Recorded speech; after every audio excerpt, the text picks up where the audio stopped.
অন্ধকারাচ্ছন্ন রাত্রি যদি এসে থাকে, তাহলে আলোকিত প্রকাশ নিয়ে সূর্যও অবশ্যই আসে।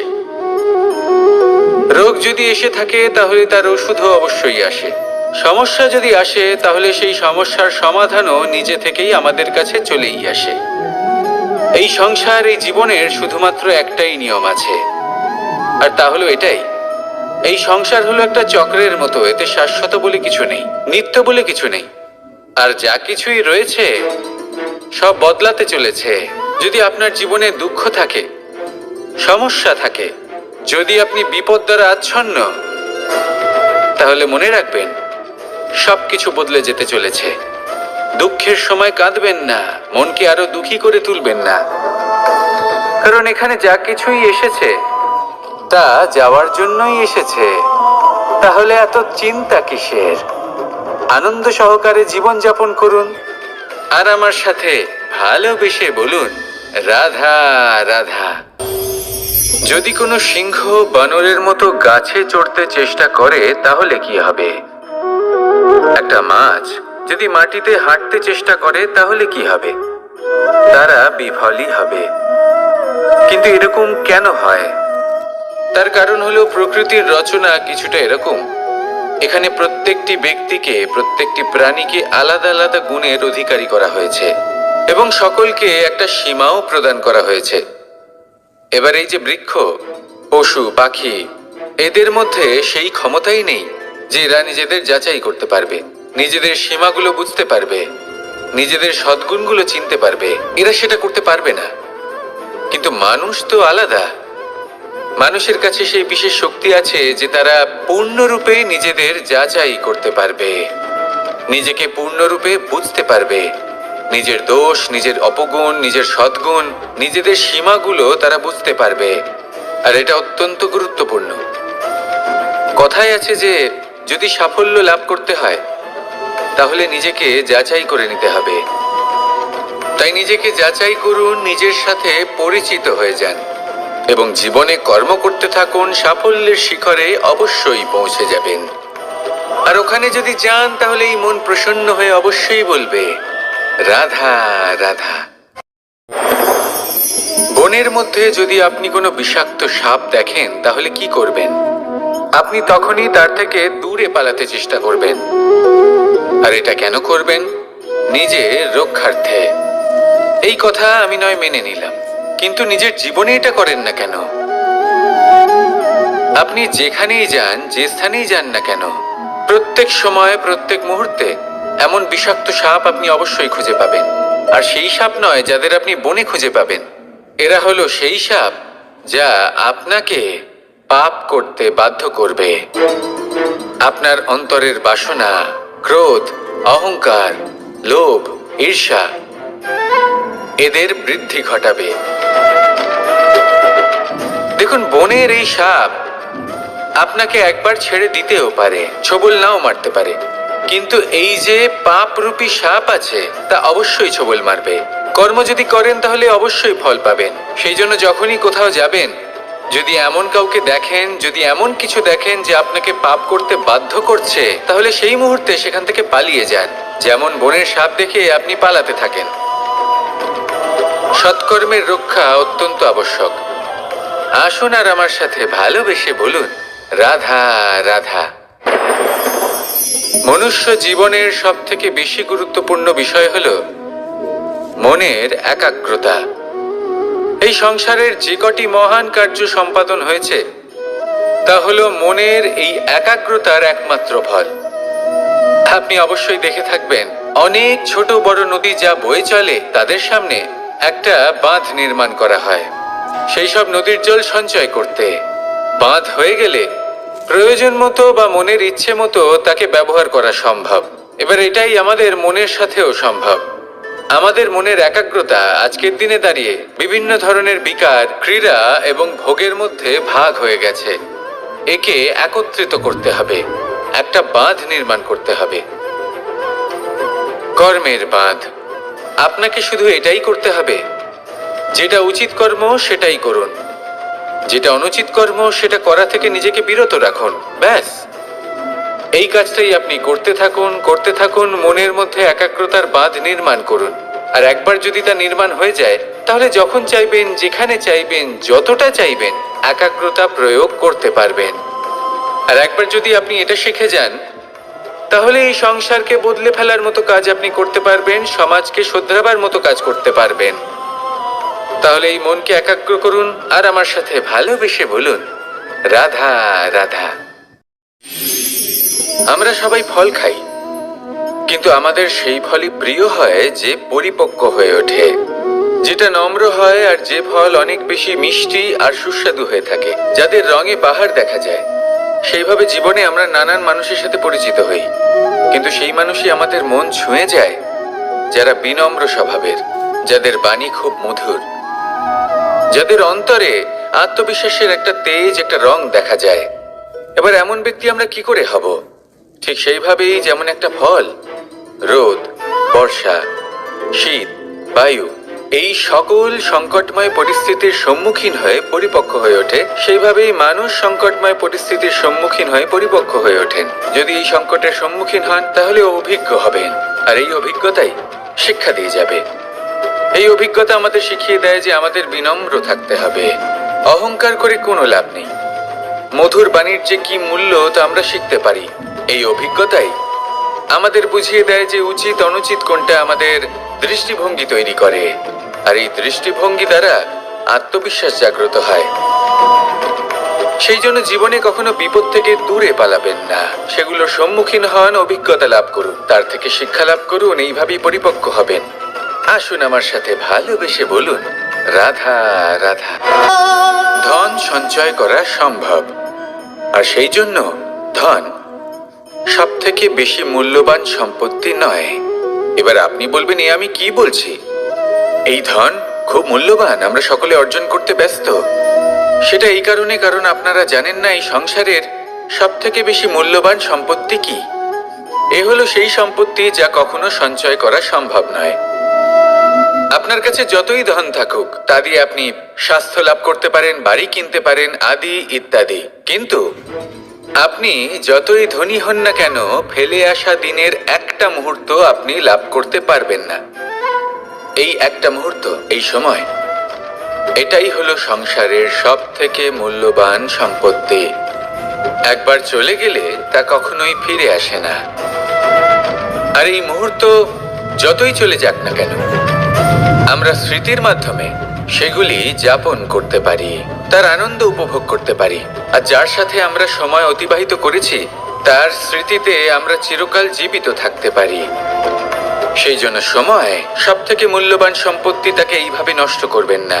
প্রত্যেকটা মুহূর্ত উপভোগ করুন, আনন্দ করুন, আর ভালোবেসে বলুন, রাধা রাধা। কনক, কি সুন্দর একটা শব্দ। এর অনেকগুলো রূপ রয়েছে, অনেকগুলো অর্থও রয়েছে।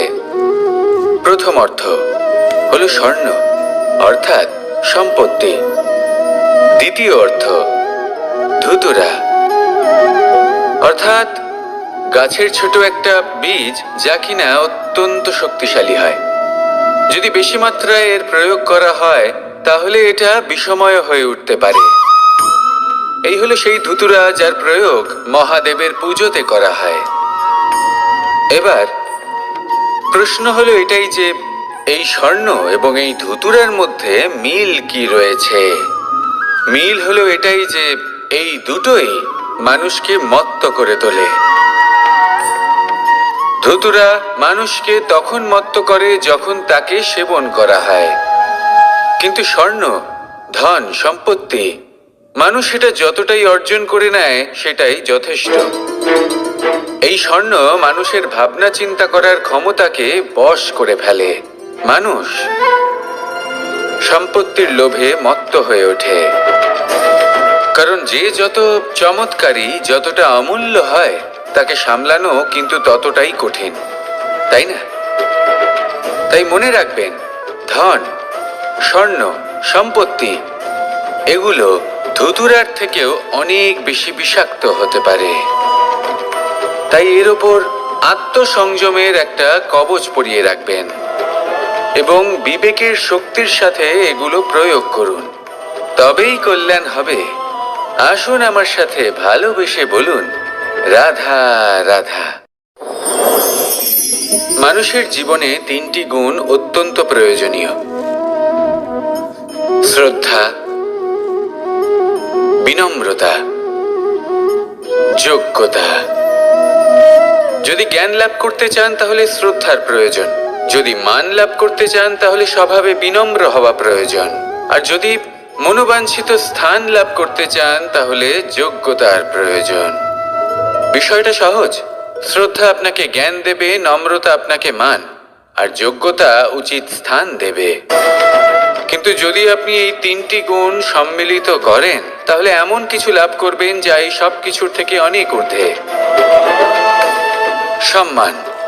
আর এ হলো সেই সম্মান যা প্রত্যেক মানুষের নিজের জীবনে লাভ করতে চেষ্টা করা উচিত, কারণ এই হলো সেই সম্মান যার কারণে আপনি চলে যাওয়ার পরেও এই সংসার আপনাকে ভালোবাসবে আর মনে রাখবে। আসুন আমার সাথে ভালোবেসে বলুন, রাধা রাধা।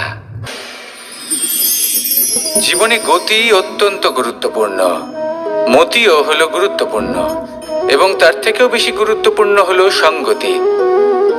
একটা জলের ফোঁটা, তার মধ্যে গতি থাকে, প্রকৃতির মধ্যে তা লাভ করার ইচ্ছে নিহিত থাকে, কিন্তু এই যে সঙ্গতি তা নির্ধারিত করে যে এই জলের ফোঁটা ঝিনুকের মুখে পড়ে মুক্তোতে পরিণত হবে নাকি বিষাক্ত সাপের মুখে পড়ে বিষে পরিণত হবে।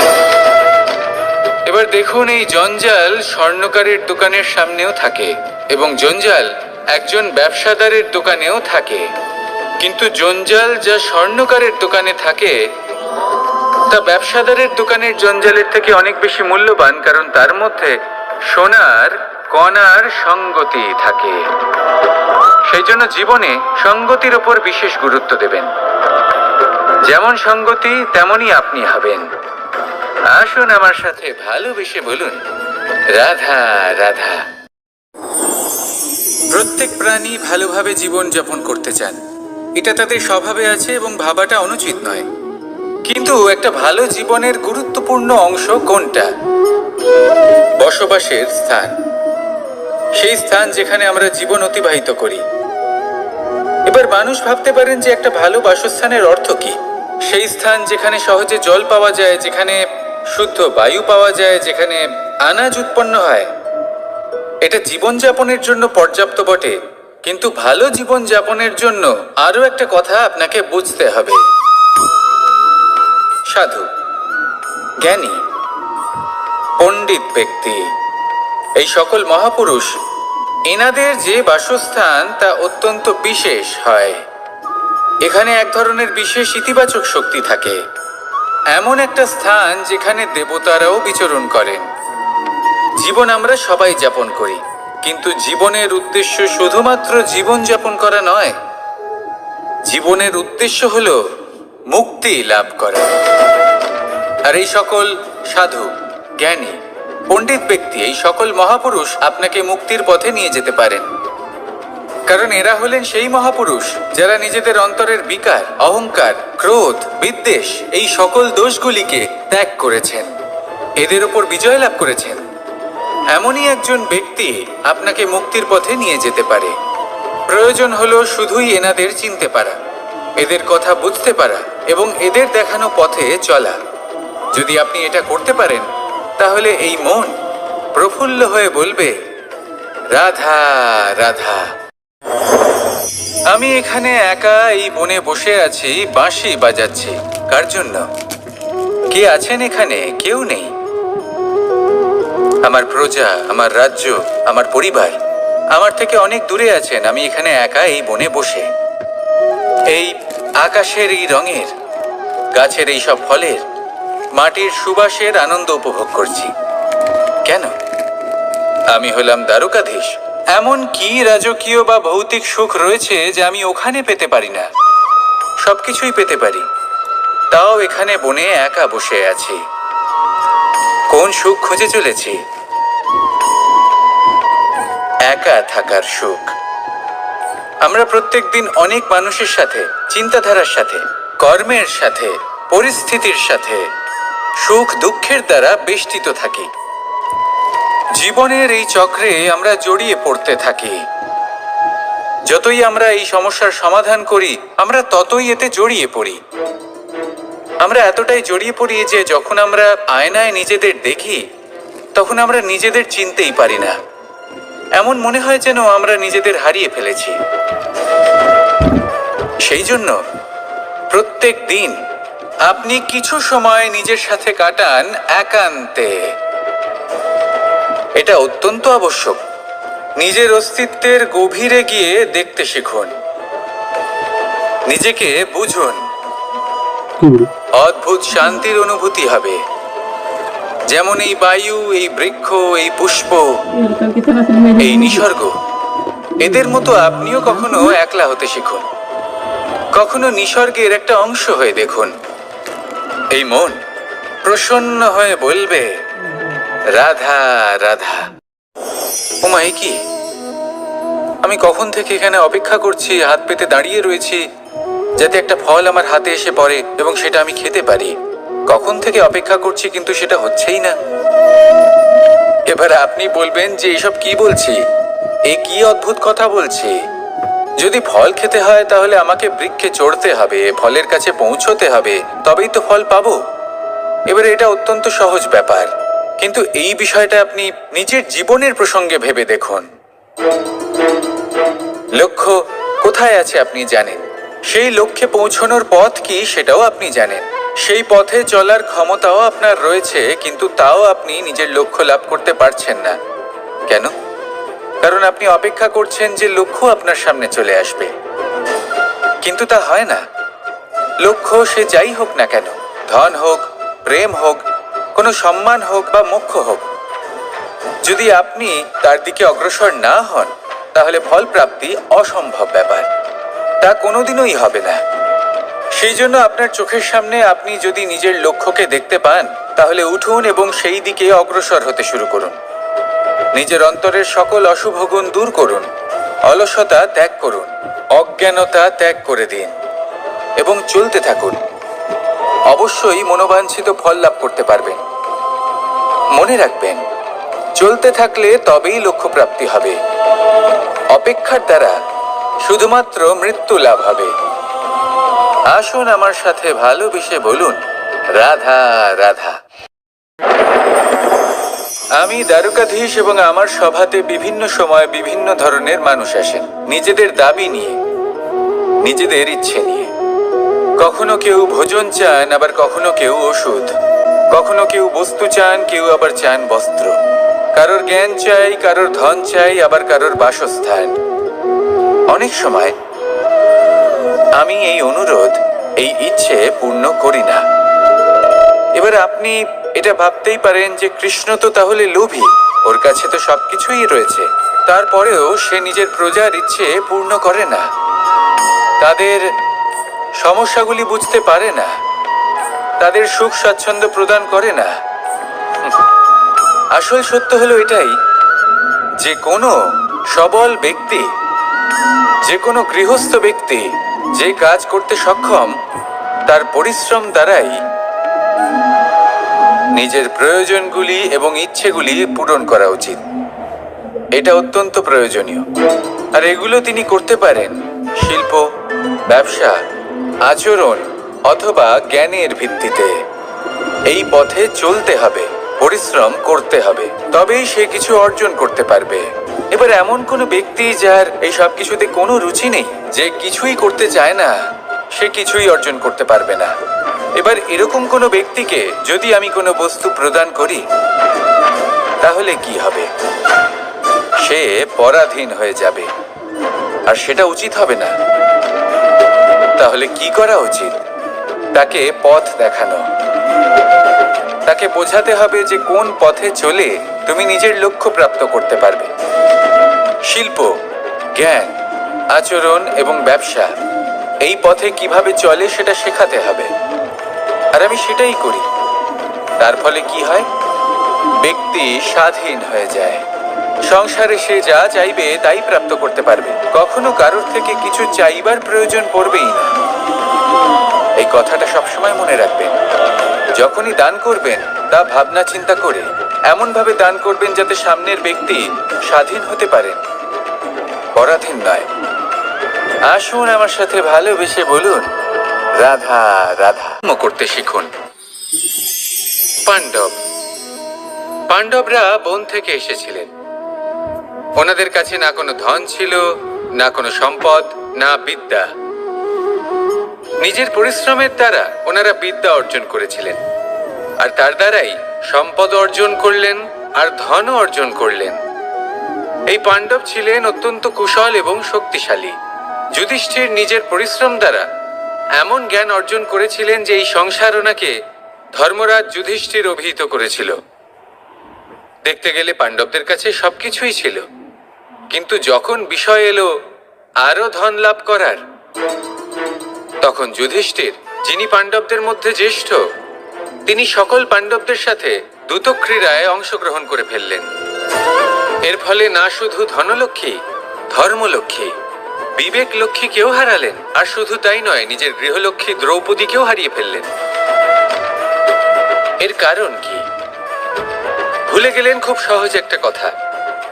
এই সংসারে সম্মান এবং সাফল্য দুটোই পরিশ্রমের দ্বারা লাভ করতে হয়, কিন্তু দ্যুতক্রীড়ার এই খেলা আমাদের ভাগ্যের উপর নির্ভরশীল। এই সংসারে দুটি পথ রয়েছে। একটা পথ যেখানে কর্ম এবং পরিশ্রমের দ্বারা আপনি নিজের পথ নিজেই রচনা করতে পারবেন, আর দ্বিতীয় পথ হলো যেখানে এই ভাগ্য এক মুহূর্তে আপনাকে শিখরেও পৌঁছে দিতে পারে, আবার ধূলিসাৎ করে দিতে পারে। আপনি কোন পথ বাছবেন সেই চয়ন আপনারই। আসুন আর আমার সাথে ভালোবেসে বলুন রাধা রাধা। কোনো এক সময়ের ঘটনা এটা। মা এবং বাবা হাটে গিয়েছিলেন, তখন আমি আর দাদা গিয়েছিলাম গরু চড়াতে। আমরা বাড়ি ফিরে এলাম, আর মা সেই সময় একটা কাজ করতেন। যখনই হাটে যেতেন দরজা তালা বন্ধ করে যেতেন। উনি খুব ভালো করে জানতেন যে যদি ওনার এই মাখন চোর সঠিক সময়ে পৌঁছে যায় তাহলে এক ফোঁটাও মাখন আর অবশিষ্ট থাকবে না। এবার ঘটনা কিছুটা এরকম হলো যে মা আর বাবা মাঝে মাঝে হাটে যেতেন, তাই মাঝে মাঝেই দরজা তালা বন্ধ করতে হতো। যখন মা আর বাবা ফিরে এলেন তখন বাবা ভুলে গিয়েছিলেন যে এই চাবির গোছা থেকে ঠিক কোন চাবিটা দরজার তালা খোলার জন্য উপযোগী। উনি চেষ্টা করতে শুরু করে দিলেন। একটার পর একটা চাবি দিয়ে উনি চেষ্টা করতে থাকলেন, কিন্তু সেই দরজার তালা তো খুলতেই চাইছিল না। ওনার মাথা থেকে ঘাম পড়তে শুরু করলো। তখন মা বললেন যে তালা ভেঙে দেওয়া যাক। মা চলে গেলেন, আর বাবা বললেন না না দাঁড়াও, আর কিছু চাবি বাকি আছে, এটা হয়তো খুলতে পারবো। মা হাতুড়ি নিয়ে চলে এলেন সেই তালা ভাঙার জন্য, আর তখনই বাবা শেষ চাবিটা প্রয়োগ করলেন আর দরজার তালা খুলে গেল। যদি উনি চেষ্টা না করতেন তাহলে এই তালাটাও ভেঙে যেত আর চাবিটাও নষ্ট হয়ে যেত, ঠিক কিনা? এবার এই ঘটনাটা আমি দেখেছিলাম, আর আমার মনে হলো যে কখনো কখনো এই চাবির গোছার মধ্যে থেকে শেষ চাবিটাও কিন্তু জীবনের দরজা খুলে দিতে পারে। সেজন্য আপনি যদি জীবনে সাফল্য লাভ করতে চেষ্টা করেন, নিজের লক্ষ্যে পৌঁছতে চান, তাহলে হার মানবেন না। হয়তো দেখবেন আপনার পরবর্তী প্রচেষ্টা বা এই অন্তিম প্রচেষ্টা আপনাকে সাফল্যের পথে নিয়ে গেল। তাই নিরন্তর প্রচেষ্টা করতে থাকুন, জীবনে সাফল্য লাভ করুন। যজ্ঞের আগুনকে শুভ বলে মনে করা হয়, আর সেখানেই চিতার আগুনকে অশুভ মনে করা হয়। এমনটা কেন হয়? এখানে বিষয়টা হলো লক্ষ্য, বিচার এবং সঙ্গের। যখন আমরা যজ্ঞ করি তখন আমাদের লক্ষ্য কি হয়? পরিবেশকে আরো পবিত্র করে তোলা, ইতিবাচক করে তোলা। আমাদের লক্ষ্য শুভ হয়। তারপরে আসে বিচার। এই পরিস্থিতিতে সেই বিচার হলো অগ্নি। স্ফুলিঙ্গ থেকে তীব্র আকার ধারণ করে সমস্ত কাঠকে পুড়িয়ে দেয় এবং সুগন্ধ ছড়িয়ে দেয়। অর্থাৎ যদি আপনার লক্ষ্য শুভ হয় তাহলে তার নিজেই শুভ বিচারধারাকে আমন্ত্রণ জানায়। এই শুভ বিচার তখনই আসবে যখন আপনার সংকল্প শুভ হবে। অন্যদিকে হলো চিতার আগুন। এর লক্ষ্য কি? একটা দেহকে পরধামে পৌঁছে দেওয়া। সবার শেষে সবকিছু আপনার উপরে নির্ভরশীল যে আপনি কোনটা চয়ন করতে চান। আপনার লক্ষ্য যদি শুভ হয় তাহলে আপনার বিচার এবং সঙ্গতি আর তার পরিণাম সবই শুভ হবে। আসুন আর আমার সাথে ভালোবেসে বলুন, রাধা রাধা। এই সংসারের প্রত্যেক বস্তুর, প্রত্যেক পরিস্থিতির, প্রত্যেক আবেগের দুটি দিক আছে। এর মধ্যে পার্থক্য করা সম্ভব শুধুমাত্র দৃষ্টিভঙ্গির দ্বারা। যদি কোনো ব্যক্তি পর্বত শিখরে দাঁড়িয়ে থাকেন তাহলে উনি এটাই দেখতে পাবেন যে এই জলের ধারা সমুদ্রের দিকে বয়ে চলেছে। আরেক ব্যক্তি যিনি সমুদ্রের কাছে দাঁড়িয়ে আছেন তার এটাই মনে হবে যে এই জলের ধারা সমুদ্রের দিকে আসছে। এখানে বিষয়টা হলো দৃষ্টিভঙ্গির, আর এটাই সময়ের সাথেও হয়ে থাকে। অনেক সময় মানুষ চিন্তিত হয়ে পড়েন, ত্রস্ত হয়ে পড়েন যে তার কাছে হয়তো খুব কম সময় আছে, তাতে তিনি অনেক কিছুই করতে পারবেন না, আর একটু সময় থাকলে খুব ভালো হতো। তিনি এভাবেও ভাবতে পারেন যে অল্প হলেও সময় বাকি তো রয়েছে, অর্থাৎ যা অবশিষ্ট আছে তাকে সংরক্ষণও করা সম্ভব, তাতে জীবন যাপনও করা সম্ভব। আর এটা নির্ভর করছে আপনার উপর। তাই দৃষ্টিভঙ্গি ইতিবাচক রাখুন। জীবনে দুই ধরনের আবেগ রয়েছে যার কোনো মূল্য নেই। আমার কথার অর্থ এটা নয় যে এদের কোনো গুরুত্ব নেই, গুরুত্ব যথেষ্টই রয়েছে, শুধু এদের জন্য আপনাকে কোনো মূল্য দিতে হয় না। প্রথম আবেগ হলো আনন্দ, প্রসন্নতা। এটা আপনি যে কোনো জায়গায় খুঁজে পেতে পারেন যদি আপনি খুঁজে পেতে চান। আপনি কোনো পুষ্পের সৌন্দর্য দেখে প্রসন্ন হতে পারেন। বায়ুর কারণে যখন একটি বৃক্ষ শিহরিত হয় সেটা দেখে আপনি প্রসন্ন হতে পারেন। একটা ছোট্ট শিশুর কলরব শুনেও আপনি প্রসন্ন হতে পারেন।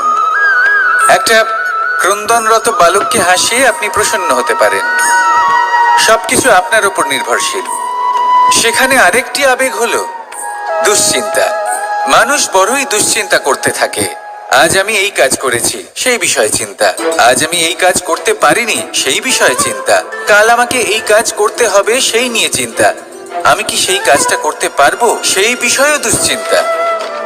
চিন্তা সর্বত্র রয়েছে, যার জন্য মূল্য দিতে হয় না। যত চান আপনি একত্রিত করতে পারেন। একটা গুরুত্বপূর্ণ কথা মনে রাখবেন, প্রসন্নতা জীবনের একটা নতুন সূত্রপাত। সেখানে দুশ্চিন্তা হলো জীবনের চিতার সমান। এবার এই দুটি আবেগ হলো মূল্যহীন, দুটোই আপনার সামনে আছে। কোনটা চয়ন করবেন আপনি, দুশ্চিন্তা নাকি প্রসন্নতা? সিদ্ধান্ত আপনারই। আসুন আর আমার সাথে ভালোবেসে বলুন, রাধা রাধা। ধন, সম্পত্তি, এগুলো আসলে কি? এগুলো শুধু সেই মূল্য যার দ্বারা আমরা কোনো কিছু অর্জন করতে পারি। এবার এই ধনের দ্বারা এই সংসারে অনেক কিছু লাভ করা সম্ভব, কিন্তু সেই সব কিছুই শুধুমাত্র ভৌতিক বস্তুই হবে। ভৌতিক সামগ্রী, ভৌতিক সুবিধা। অর্থাৎ আপনার কাছে যতই ধন থাকুক তা আপনাকে শান্তির ঘুম এনে দিতে পারবে না, আপনাকে জীবনের বাস্তব সুখের অনুভূতি লাভ করাতে পারবে না, কারণ এগুলো ভৌতিক ধন। এই ভৌতিক বস্তুই অর্জন করাতে সক্ষম। বাস্তবিক ধন কি? যদি এই প্রশ্ন আপনার মনে আসে তাহলে তার উত্তর আমি আপনাকে দেব একটা উদাহরণের মাধ্যমে।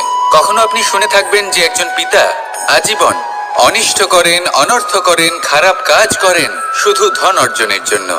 তিনি ভাবেন যে আমি ধন অর্জন করব আর নিজের সন্তানকে একটা উজ্জ্বল ভবিষ্যৎ প্রদান করব, একটা সুখ স্বাচ্ছন্দ্যময় জীবন দান করব।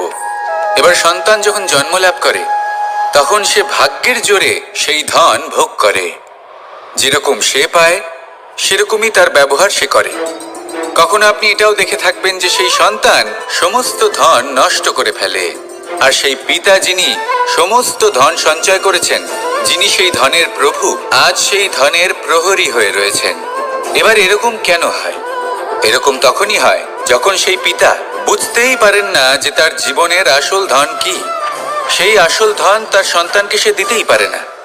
যদি পিতা তার সন্তানকে কর্মের জ্ঞান দিতে পারেন, উচিত কোনটা অনুচিত কোনটা সেই শিক্ষা দিতে পারেন, সংস্কারের প্রকৃত শিক্ষা দিতে পারেন, তবে সেটা ধনের থেকে অনেক বেশি গুরুত্বপূর্ণ। এটাই হলো জীবনের বাস্তব ধন। আপনি সেই কথা তো অবশ্যই শুনে থাকবেন, কুসন্তান হলে ধন সঞ্চয় করে কি হবে, সুসন্তান হলে ধন সঞ্চয় করে কি হবে? সন্তান যদি কুপুত্র হয় তাহলে সব নষ্ট করে ফেলবে, আর সন্তান যদি সুপুত্র হয় তাহলে ধন থাকুক না থাকুক সে নিজেই কর্মের পথে অগ্রসর হয়ে ধন অর্জন করবে আর নিজের জন্য এক উজ্জ্বল ভবিষ্যৎ গড়ে তুলবে। তাই সন্তানকে সম্পদ দেওয়ার আগে কর্মের জ্ঞান দান করুন, সুশিক্ষা দিন, কারণ এটাই হলো জীবনের প্রকৃত ধন। আসুন আর আমার সাথে ভালোবেসে বলুন, রাধা রাধা। একবার একটা শেয়াল বনে বিচরণ করছিল। ও একটা ছোট্ট শাবক দেখতে পেল। ও ভাবলো, আজ একেই আমি খাবার হিসেবে গ্রহণ করব। আশেপাশে দেখলো কেউ দেখছে না তো, কেউ ছিল না, আর সেই শাবকের উপর আক্রমণ করলো, যা হলো একটা ঘোর অপরাধ। বনের নিয়ম অনুসারে আপনি কখনোই শাবকের উপর আক্রমণ করতে পারেন না।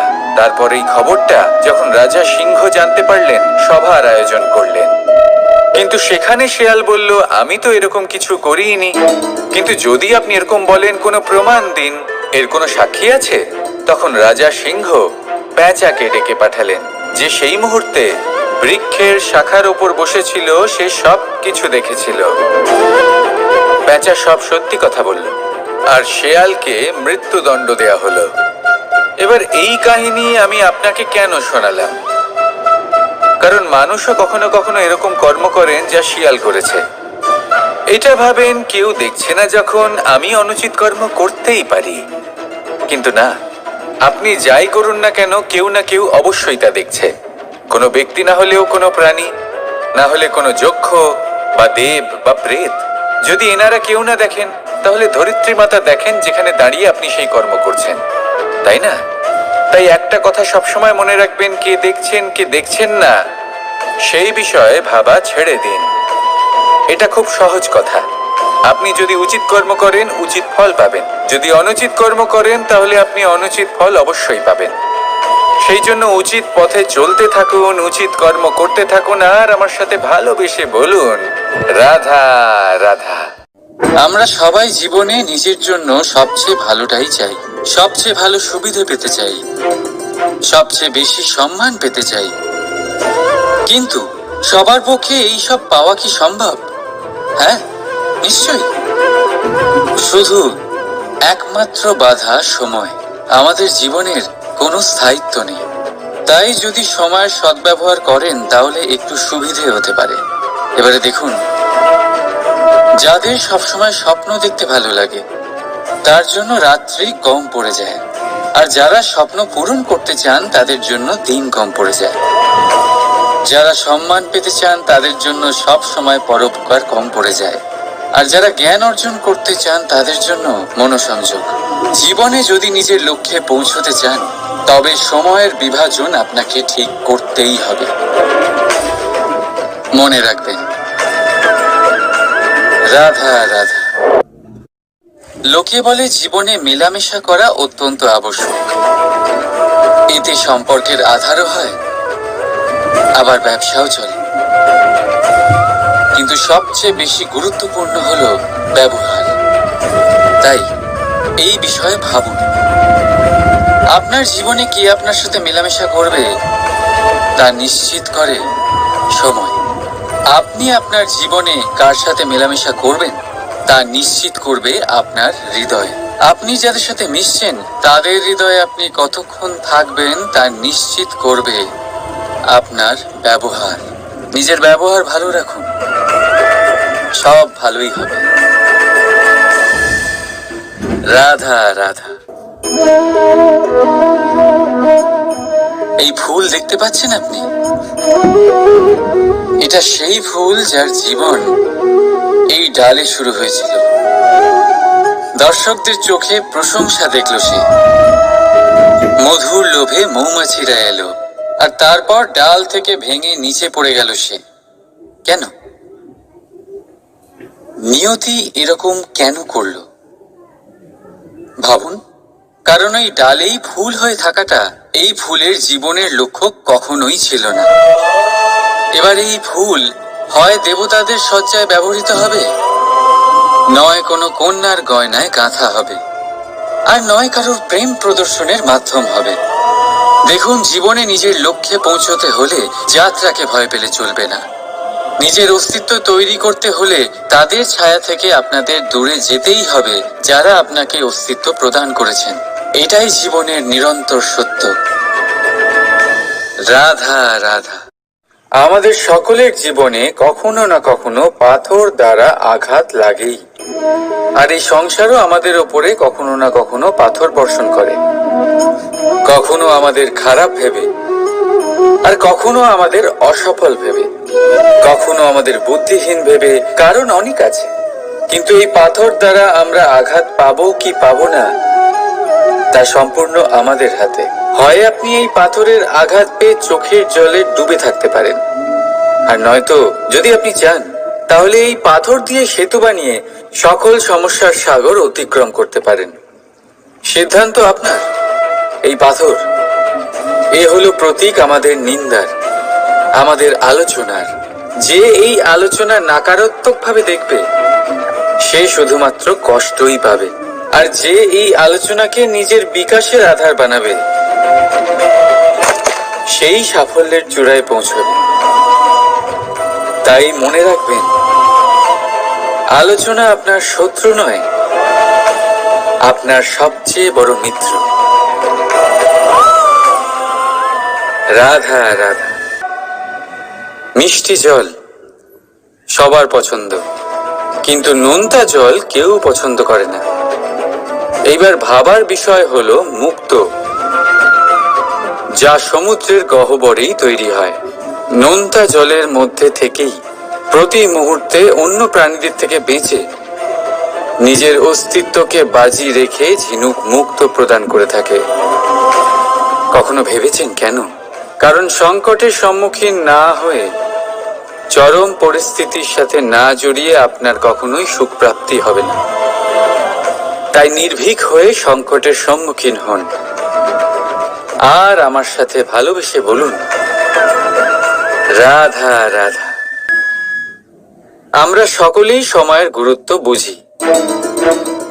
সময় আমাদের তৈরি করে, আর সময়ই আমাদের নষ্ট করে দেয়। কখনো ভালো সময় আসে, আর কখনো ভীষণ খারাপ সময় আসে। তবে আশ্চর্যের বিষয় এটাই যে সব জেনেও আমরা সময় নষ্ট করি। মনে রাখবেন, সময় শুধু বয়ে যায়, কখনো ফিরে আসে না। তাই ভালো সময় আসার অপেক্ষায় সময় নষ্ট করবেন না। যাই করবেন আজ, এক্ষুনি, এই মুহূর্তে শুরু করুন। তা সেটা কাউকে আনন্দ দেওয়াই হোক, বা নিজেকে বদলানোর চেষ্টা করা হোক, যাই হোক না কেন, বিলম্ব করবেন না। কারণ সময় শুধুমাত্র তাকেই সঙ্গ দেয় যে সর্বদা সময়কে সম্মান করে। রাধা রাধা। কোথায় আছে সবকিছু সীমা থাকে, মুশকিলের, কষ্টের, সংকটের, অন্ধকারের। যার কোনো সীমা নেই তা হলো কেবলমাত্র কঠোর পরিশ্রমের। আপনি নিশ্চয়ই দেখেছেন, রাত্রি যতই অন্ধকারময় হোক, তারারা পরিশ্রম করে তার সাথে লড়তে থাকে, আর অবশেষে সকাল হয়েই যায়। ঝড়ে পাখিদের বাসা ছিন্ন বিচ্ছিন্ন হয়ে যায়, কিন্তু পাখিরা নিজের পরিশ্রম দ্বারা তা আবার বানিয়ে নেয়। কারণ যা সীমিত তাকে অসীমের কাছে হারতে হয়, আর পরিশ্রম অসীম। রাধা রাধা। প্রবাহিত নদী কত সুন্দর হয়, বলিষ্ঠ হয়। যেদিক দিয়ে বয়ে যায় সেখানে এক নতুন জীবন প্রদান করে, ধরণীকে উর্বর করে, আকাল দূরে রাখে। আর হয়তো এই জন্যই নদীকে মায়ের মতো পুজো করা হয়। কিন্তু আপনি কি কখনো ভেবে দেখেছেন যে নদীর জন্ম কি করে হয়? এ কি শুরু থেকেই এমন বিশাল আর খরস্রোতা হয়? না, বৃষ্টির ছোট ছোট ফোঁটা একসাথে সম্মিলিত হয়ে এক সূক্ষ্ম ধারা তৈরি করে, আর সেই ধারাগুলি পর্বতের বরফ কেটে তাদেরকে গলিয়ে জলপ্রপাত হয়ে ঝরে পড়ে পাথরের সাথে ধাক্কা খেয়ে তারপরেই সে নদী হয়ে ওঠে। ঠিক সেইভাবেই এত সহজে কেউ মহান হয়ে ওঠে না। ছোট ছোট চেষ্টা মিলে এক বিশাল ব্যক্তিত্ব তৈরি করে। তাই জীবনে সর্বদাই চেষ্টা করতে থাকুন। অস্তিত্ব নিজে থেকেই প্রকাশ পাবে। রাধা রাধা।